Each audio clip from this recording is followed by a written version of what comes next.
Olá, sexto ano. Que alegria estar aqui com vocês mais uma vez. Eu sou a professora Adriana Maria e este é o meu sinal. Eu tenho o privilégio de ter comigo aqui Késia, transformando ou tornando a nossa aula ainda mais acessível. E hoje eu tenho o privilégio de ter comigo Carla, minha parceira de trabalho, professora de língua portuguesa. Vocês já viram ela uma vez aqui comigo e agora tenho o privilégio de estar novamente com Carla aqui, dando essa aula para vocês.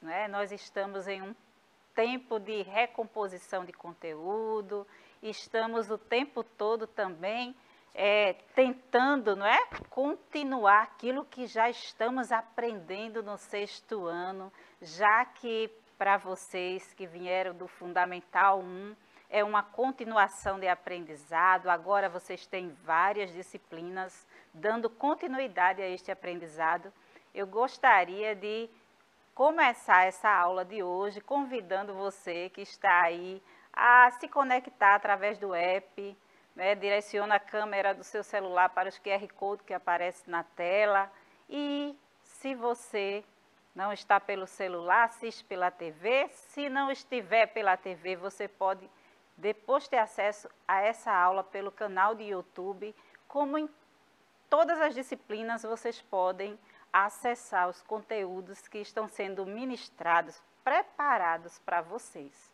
Como sempre faço, eu gostaria de falar com vocês o objetivo da aula de hoje. Em seguida, a professora Carla vai estar dando um alô aí para vocês, tá bom? Então, o objetivo da aula de hoje é identificar a estrutura do gênero textual no campo publicitário. E aí nós temos dois gêneros aqui hoje, não é? Que estamos trabalhamos na aula 1, agora na aula 2, que é cartaz e folder. Mas, professora Carla, dá o seu alô aí. Bom dia, meu povo do sexto ano, tudo bem? Que bom. Muito obrigada, professora Adriana. É um privilégio também estar aqui com vocês para refletir sobre esse assunto que é tão importante. Olha, eu digo uma coisa a vocês. A gente trabalha com gêneros textuais a vida toda. Sim. Então, se a gente aprende agora, a gente vai aprender até o finzinho da nossa escolarização e ainda depois. Então, vamos prestar bem atenção, porque é um assunto muito importante. E eu estou aqui, tá? Observando o chat, então pode falar, pode colocar alguma dúvida, se tiver algum comentário, participa, que eu estou aqui atenta a tudo. Vamos embora.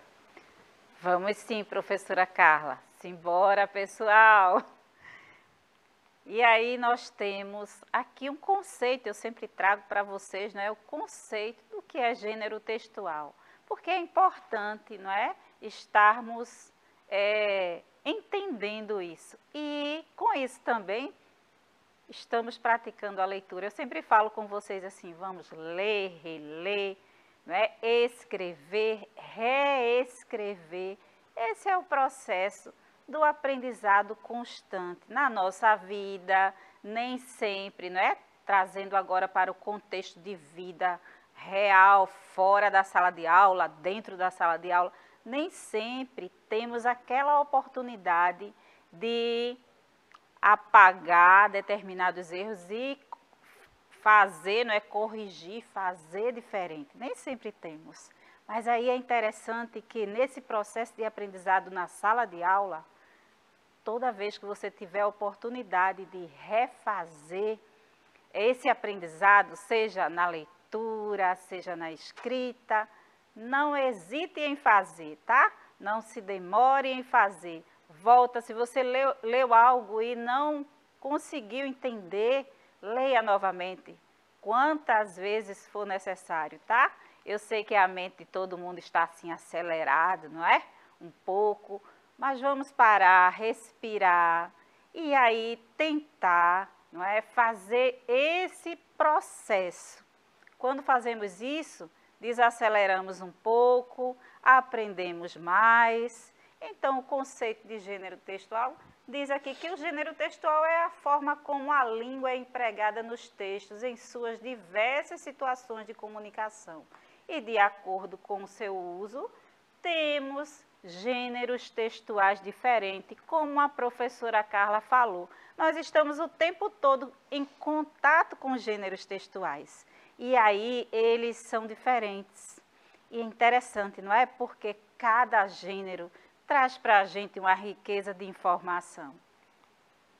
Então, algumas dessas características são o tipo de assunto abordado, quem está falando, para quem está falando, qual a finalidade do texto, qual o tipo do texto, porque tem diferentes textos, não é verdade? O texto ele pode ser narrativo, e aí eu gostaria de lembrar, assim, trazer um pouco de memória afetiva, não é? Para a gente. E aí, um texto narrativo que a gente pode citar aqui na aula, um conto de fada, não é? É uma fábula. E aí, professora Carla, tem outro assim texto narrativo que você gosta e que tem uma memória assim afetiva da tua infância e adolescência? O conto de fadas é clássico, né? Sim. Então, eu lembro que o meu primeiro livro foi um livro bem grosso, só com conto de fadas. Eu acho que é o primeiro tipo, né, de texto que a gente começa a ter contato desde a infância. Sim. Mas fábula, quando os animais falam, né? Também a crônica, a gente vai crescendo, vai começando a ler crônica. E vários outros textos que vão marcando a nossa caminhada. E todos eles nos diz alguma coisa, né? Nos dizem algo. Então, sempre o texto, a gente quando lê um texto, a gente precisa pensar, o que é que esse texto está dizendo para mim? Se é uma lição de moral, né? No caso da fábula, se também passa uma mensagem, porque todos os textos deixam uma marca. Isso. E passam uma mensagem. E aí depois eu fui começando a ter maturidade, fui começando a ler textos argumentativos. O informativo, basta a gente começar a usar o celular. Sim, professora. E a gente vai começar a ter acesso a esses textos informativos. E por aí vai, não é mesmo? Isso mesmo, professora Carla. Então, vocês percebem o quanto o texto está permeando o texto narrativo, não é? O descritivo, o argumentativo, o informativo, o instrucional, não é? E aí, para cada um desses textos existe diferentes situações que acontecem onde esses textos estão inseridos no nosso dia a dia. Então, quando falamos de texto narrativo, se estamos no nosso dia a dia narrando um acontecimento para o nosso pai, nossa mãe, trazendo agora para o nosso contexto do dia a dia, não é? Então, nós estamos tecendo um texto narrativo.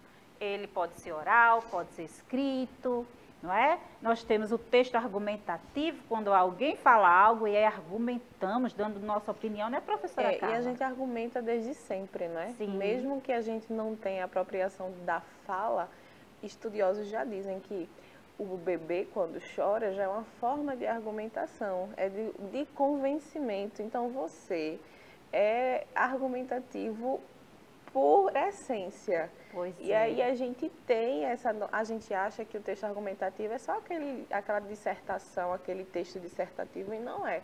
A gente está argumentando o tempo inteiro. Com seu pai, sua mãe, quando você quer convencer de ir para aquela festa, você com certeza recolhe argumentos, contra-argumentos.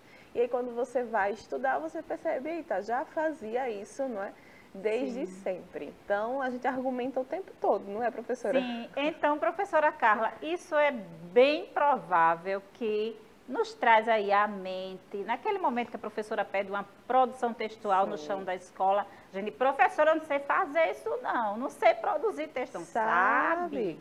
Desde bebê você argumenta, então vamos continuar. A gente conta, fazendo isso. A gente narra, a gente argumenta desde sempre. Eles têm essa mania, olha, não façam mais isso. De dizer que não sabem, de se assustar com algum conteúdo da gramática. Nós somos os falantes, então nós conhecemos a nossa língua como ninguém. Então a gente precisa saber disso e ir sem medo. Isso. Olha, eu amo trabalhar assim, sabe?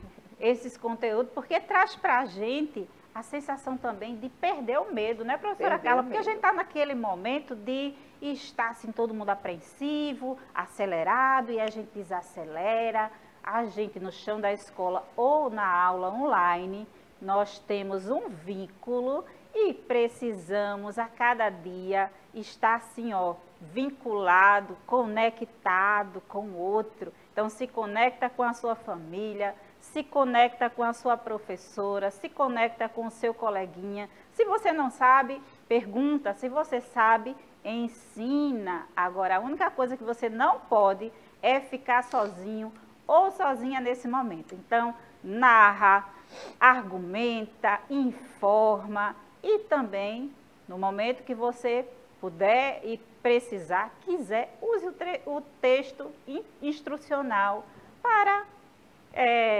obter informações, não é? Nós temos a receita, nós temos tantas, receita de bolo, receita do que você quiser e tantos outros textos instrucionais. Os jogos, não é? Os jogos. A gente isso gosta aí. de jogar Pois e é. hoje em dia, quem não joga, né? Isso. E tem vários nomes aí, vários jogos modernos e a gente está ali para aprender a jogar, a gente precisa do texto instrucional. E às vezes o texto instrucional vem até no vídeo do YouTube. Sim, não é? e com tudo isso, não é, professora Carla? Nós estamos passando por um processo de letramento, de aprendizado, de recomposição de conteúdo e vamos incorporando, não é? Esse aprendizado no dia a dia e aí vocês vão se tornando assim, gigantes no conhecimento. Então vamos avançando. Então, um resumo histórico, não é? No século 18 aqui, o desenvolvimento de técnicas de impressão, principalmente a técnica da litografia, provocou uma grande revolução nos cartazes. Reduzia-se custo, permitindo a produção e impressão em massa. E aí, nesse século aqui, foi quando começou ali todo o processo, não é? A máquina de imprensa, não é? De jornal, que produzia os jornais, era enorme. Então, tudo com o tempo foi se modificando. Mas é interessante trazer para vocês essa informação de como tudo começou. E aí os cartazes eram enormes, eles se tornaram menores, né? Mais objetivos. E aí estamos aprendendo sobre isso. No final aí do século XIX, nós, com o aperfeiçoamento da indústria da impressão litográfica colorida, o cartaz generaliza-se e é produzido e utilizado em grande escala. No século XX, com o recurso da fotografia, o cartaz adquire as características atuais, né? Porque nós temos várias. Então, existe cartaz assim, mais persuasivo possível, né, professora? E estamos sempre lidando com informações que nos atraem, que chamam a atenção. E aí na aula anterior falamos sobre isso, não é? Da importância dos elementos, das cores, não é? Aqueles elementos que estão no cartaz atinge determinado público, o qual, não é? O cartaz chama a atenção e quer chamar a atenção, seja num posto de saúde, seja num outdoor, não é? Espalhado pelas avenidas. Aí eu já estou falando de outro gênero, mas aí tem cartaz em poste, tem cartaz na porta do supermercado, tem cartaz na loja. Isso. Em qualquer ambiente você está, vou dizer assim, batendo de frente com um cartaz. E depende do objetivo, né, professora, também? Sim. Tem cartaz de conscientização, sim, cartaz que tem como objetivo a venda de algo. Sim. E mais na frente a gente vai ver, lá, né, quando a gente vai avançando no conhecimento, a gente vai ver que quando a gente entende cartaz, a gente entende muito bem anúncio publicitário, sim, a gente vai começar a entender tudo essa diferenciação. Mas tá vendo ali imagem, texto verbal com texto não verbal, alguma frase que te chama a atenção, certamente a gente tá ali falando de um cartaz, né? De algo, de algum gênero da família. Sim, da família da publicidade. Isso. E aí vamos conhecer as características do gênero folder, né? Que é diferente, não é? Porque ele tem um outro formato. Então vamos falamos de cartaz, vimos bastante sobre cartaz na aula anterior e nessa também, não é? A professora Carla aí dando as suas contribuições nessa aula também, por isso que não é bom estar só. É sempre bom estar com outra pessoa. E eu tenho parceiras aqui que vocês, não é? Quando assistem a aula vê, eu tenho Camille, Viviane, tenho Carla também e os professores das outras disciplinas que já contribuíram dentro da aula de língua portuguesa também, não é? Tornando a aula interdisciplinar. Isso é maravilhoso, pessoal. Então, vamos lá. O folder, os folders, né?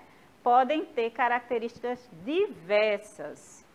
Não é? O folder de divulgação turística, quando você vai a uma cidade, ou até mesmo, não é? Aqui na nossa cidade metropolitana, você tem acesso, não é?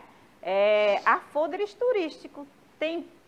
Tem o predomínio de imagem, descrição de ambientes, informações turísticas, históricos de localidade, mapas, linguagens persuasivas. Tem como público-alvo, né, o turista que vem para a nossa cidade, para outras cidades. E aí, não é, essas informações que estão ali informações importantes para aquela pessoa, o turista que não conhece a nossa cidade, ele passa a conhecer, a obter essas informações sobre o local que ele está passeando, vivenciando, não é, naquele momento, se torna conhecido para ele a partir desse folder que ele tem acesso. Não é? E é interessante porque esse folder, ele facilita a nossa vida. E por que não sexto ano aprender já desde agora? Então, esse conteúdo é importante.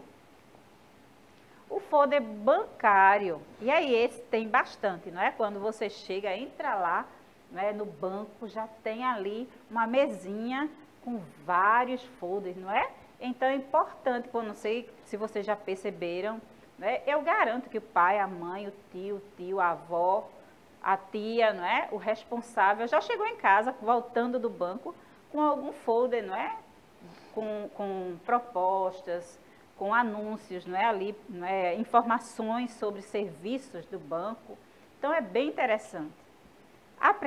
O folder bancário apresenta a linguagem persuasiva, imagens, informações bancárias, taxas de serviço, promoções, histórico do banco, não é?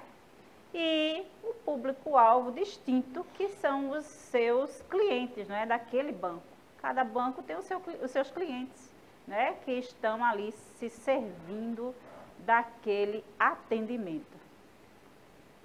Então, o folder institucional, não é? Contém informações institucionais.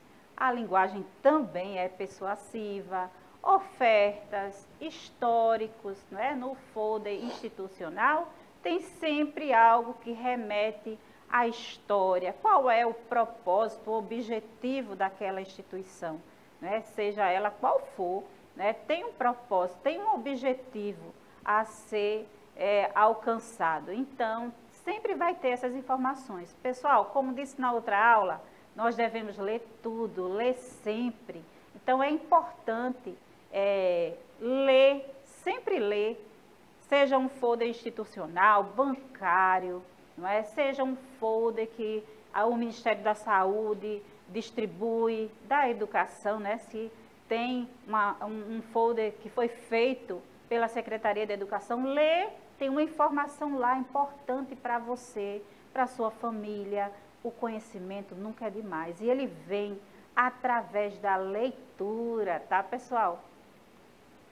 Então, o folder comercial, não é aquele que anuncia os produtos, contém imagens, descrições técnicas e de preços, informações gerais, não é? Então, esses folders que estão aí no comércio, não é? Nas lojas. Então, é importante. Hoje não está sendo muito usado com o avanço, não é? Desse letramento digital. Hoje você já entra no app, não é? De determinada loja e já vê informações, promoções, ofertas, mas sempre tem na loja sempre tem um folder, não é, lá, né? Mas hoje esse folder ele está mais no campo, não é, da linguagem digital, né? Você, através dos aplicativos de cada loja. Então isso é importante. Então quando abrir lá, lê tudo. Você estará, não é, aprendendo algo, recebendo uma informação sobre algo. Folder de serviços e orientações de saúde. Também apresenta sempre uma imagem, não é?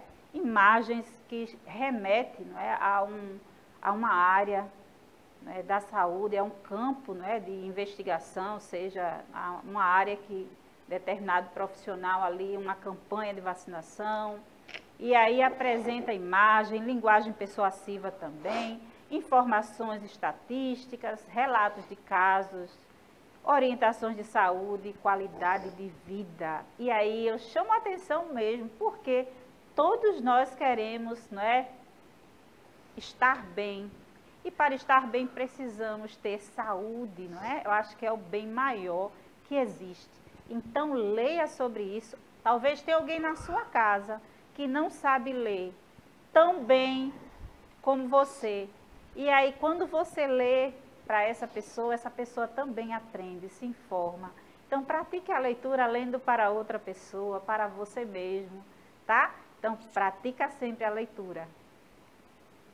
Então, perante essa diversidade de formas, estilos e finalidades, o folder constitui um recurso midiático muito importante na sociedade, pois, ao apresentar formas relativamente estáveis de anunciados que circulam socialmente, pode ser considerado como um gênero textual.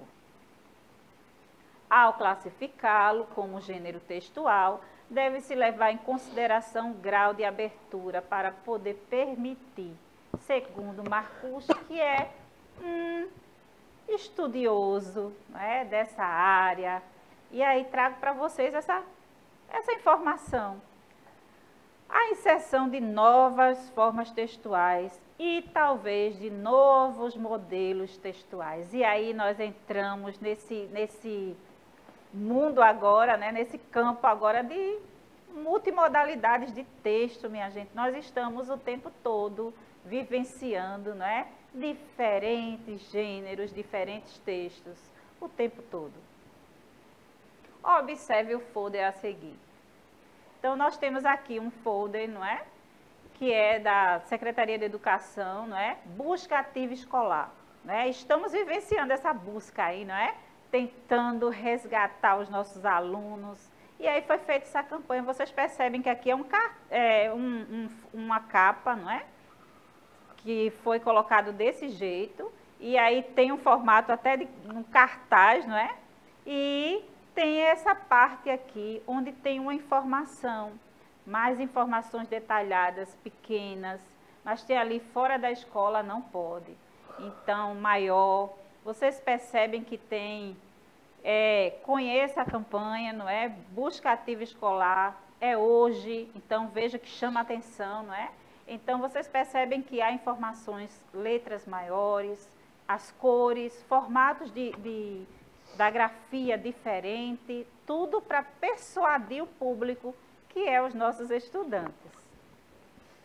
Então, como fazer um folder com conteúdo relevante? Então, temos que manter, não é, informações breves. Né? Você provavelmente já ouviu as estatísticas desanimadoras sobre a atenção do brasileiro médio. Por este motivo, as informações devem ser objetivas. Né? É comprovado por estudiosos que o brasileiro ele não gosta muito de leitura. Então, quando ele vê um folder muito cheio de informações, letrinhas pequenas, eles nem leem. Então, o folder a cada dia, ele está se reduzindo mais, não é? Está sendo enxugado o seu conteúdo e ele, para ser relevante, ele tem que ser breve e objetivo. Então, no folder, deve ter apenas informações essenciais, um telefone e um endereço online para maiores informações. Se o cliente se interessar por ele, saberá onde, te procurar. Isso aí é uma dica para quem faz folder, não é? Então, vocês estão, coloquei aí, não é? Porque, quem sabe você aí não tem um pai que é comerciante e aí você manja da internet. Quem sabe você não pode produzir um folder para a empresa, né? Para aí o negócio da sua mãe e do seu pai. Então, as informações devem ser organizadas. Deve também, não é, ser usado infográfico. E o que é isso, não é? Uma forma de organizar informações de partes legíveis.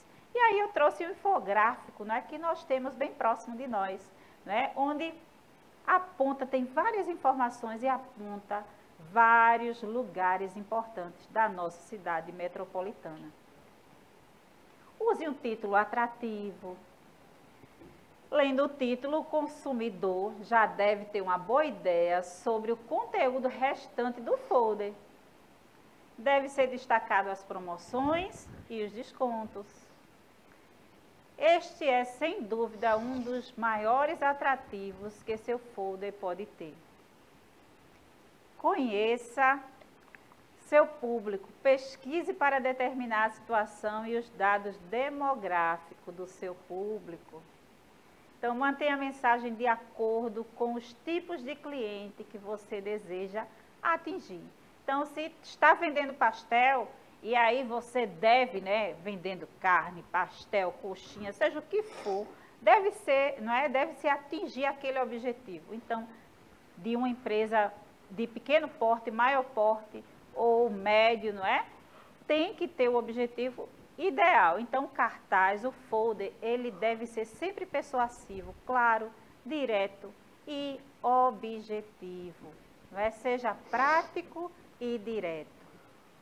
Agora chegou a vez de vocês, não é? Então, pesquise e organize aí um folder usando as dicas citadas na aula. Então, vamos treinar. Quem sabe futuramente você é um bom profissional, uma boa profissional dessa área. Então, por que não começar agora com esses conhecimentos?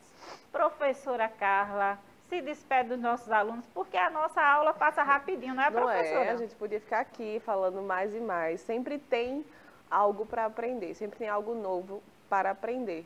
Mas eu fico por aqui também. Obrigada, professora Adriana.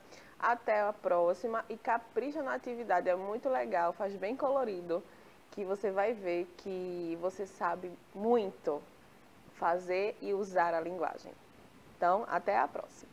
Isso aí, professora Carla. Então, pessoal, vamos praticando aí, né? Treinando aí, seja no computador, seja numa folha de ofício, né? De sulfite, seja na folha do caderno. Treine as ideias aí, coloque em prática, porque eu acredito em vocês. Então, até a próxima, pessoal. E fica aí para a próxima aula, que vem outra aula para vocês aí de matemática, pessoal. O professor Pedro já está aqui a postos, aguardando para entrar com toda, tá? Tchau, até mais.